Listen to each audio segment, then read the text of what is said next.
Kung bago ka lang sa channel na to at isa kang true-blooded Aldab Nation na nagmamahal po kila Maine Mendoza at Alden Richards, tama po ang channel na pinuntahan mo, kaya consider na kitang bagong subscriber. Welcome back mga kaaldab. Ito na naman po ang inyong lingkod, si Mr. Destiny. At syempre magbibigay na naman tayo ng pinakamagandang update po ngayon sa social media. Ito yung pinaka-latest trending po sa Instagram, sa Twitter at sa Facebook. Although throwback po yung pinapakita natin video, wala naman pong ganap si Mrs. Paul Carson, at ang trending nga po naman ngayon si Alden Richards, nang dahil nga po sa bench na hanggang ngayon pinag-uusapan at pinagpepiestahan. Sa ngayon mga kaaldab, bago tayo tumuloy sa ating pinaka topic, pinag-uusapan ngayon ang naging pahayag kuno ni Ibiang na wag na muna daw pong i-pressure sina Congressman Arjo at si Maine. Inilabas nga po yung issue na yan dahil marami na nga po daw nagtatanong kung bakit nga po ba hanggang ngayon wala pa ring anak sina Mengay at Congressman Arjo. Baka totoo naman ang sinasabi daw ng Aldab Nation na wala naman po talaga silang relasyon. Ginawa lang yan para mapagtakpan ang buong pagkatao ni Congressman Arjo at para rin po sa politika na ginamit niya lang po si Mengay.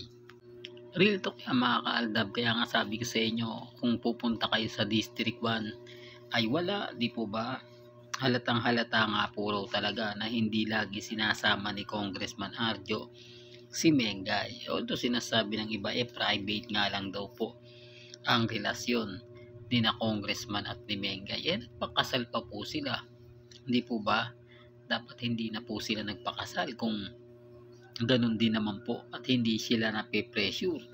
Kasi nasal po Ang ibig kong sabihin ang pinupunto ko rito, hindi po ba kapag kinasal ka na, kaya yung tipong kailangan mong bumuo ng pamilya, yung tipong may ine-expect ka, sa ngayon wala man lang pong, kumbaga, ang ibig kong sabihin wala man lang pong pagbabago, hindi po ba, na dapat gumagawa ng aksyon si Congressman Arjo dahil 3 taon na maaari mong masabi na 1 taon po pwede pa, 1 taon at kalahati okay pa, ngayon 3 years na di po ba?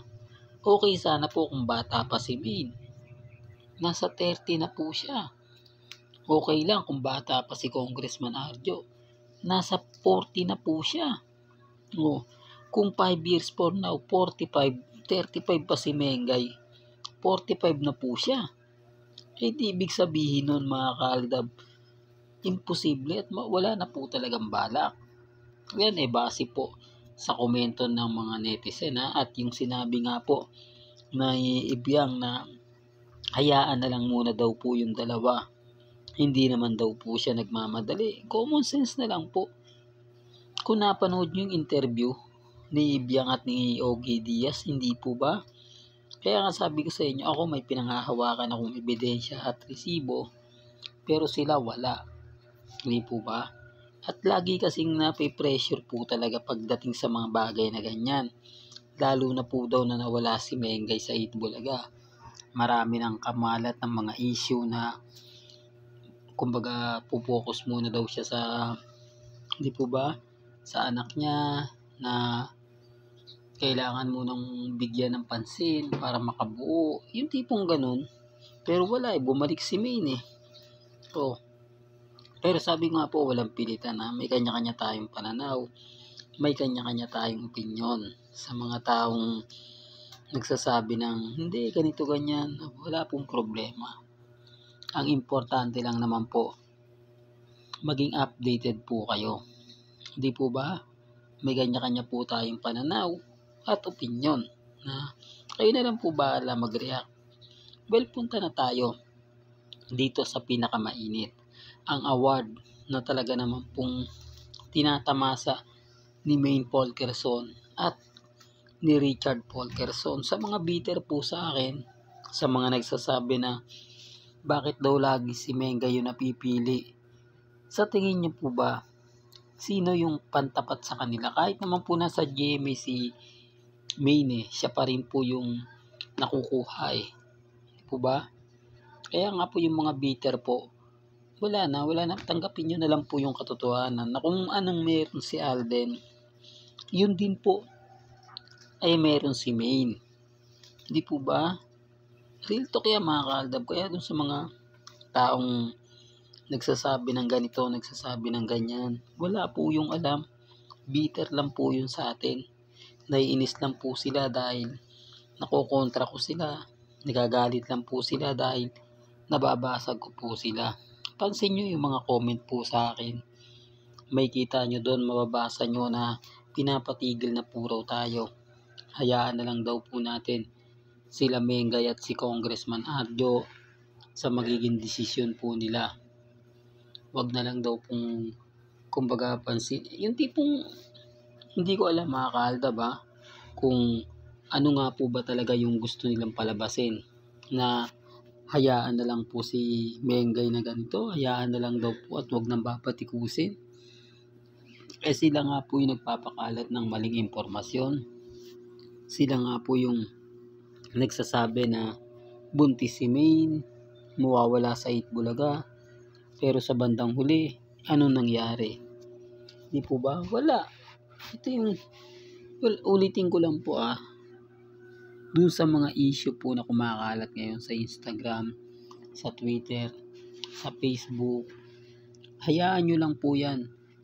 Talagang ganun mga kaaldab, maraming naiinis, maraming dismayado, maraming nagagalit dahil nababasag natin sila. Yung cut din nga po di po ba?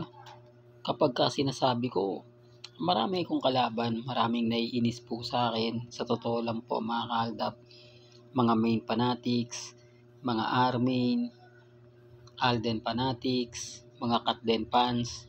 Dahil nga po, hindi ako natitinag, hindi po ako tumitigil sa pagbibigay ng update kina Mengay at kay Alden na sinasabi nilang pinapaasa ko lang daw po ang mga senyor. Wala naman pong problema yun kasi nakikita nyo naman po, di po ba? Walang po si Maine, walang ganap na talagang magsasabing magkasama po sila ni Congressman Arjo. Mga bagay-bagay na nagpo-post si Maine ng mga endorsement niya, gumaganti lang po si Alden. Yung mga ganap ni Alden Richards na hindi niya kasama si Catherine kasi sinasabing simula daw po ng pagkatapos daw po ng event ay makikita ng madalas na magkasama. Doon pa lang may mali na, di po ba? Pero gaya ng sinabi ko at pinapaliwanag ko dito po sa channel ni Mr. Destiny, open po kay lahat. Ano man po yung mga naririnig ninyo, nababasa ninyo, okay lang po yan. Ang importante lang naman po, maging updated kayo. Alam nyo yung mga nagaganap, alam nyo yung mga nangyayari. Sa dami kasi ng mga komento sa Instagram na hindi mo po nakikita, nababasa, hayaan nyo lang po. Sa article po na isinulat ni Ibiang, tayo naman po yung panalo Kasi sa totoo lang, matanda na po si Congressman Arjo. Hindi po ba?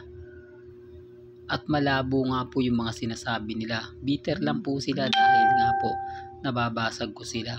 Bitter nga po dahil kahit anong gawin nila, never pong titinag si Mr. Destiny. Yan ang isa sa rason kung bakit inis po sila sa akin. Pinipilit nilang ipabagsakin tayo pero hindi naman po nila magawa.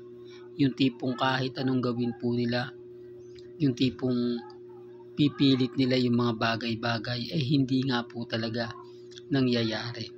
Well, hanggang dito na lang po ang ating latest updates. Kaya kung gusto nyo pa po ng pinaka-latest at sariwang update, abay tumutok lang po kayo dito po sa channel ni Mr. Destiny para updated po kayo sa mga bago at sa mga latest na i-upload po natin maya maya lang. Hanggang sa muli, salamat po sa panonood at pakikinig.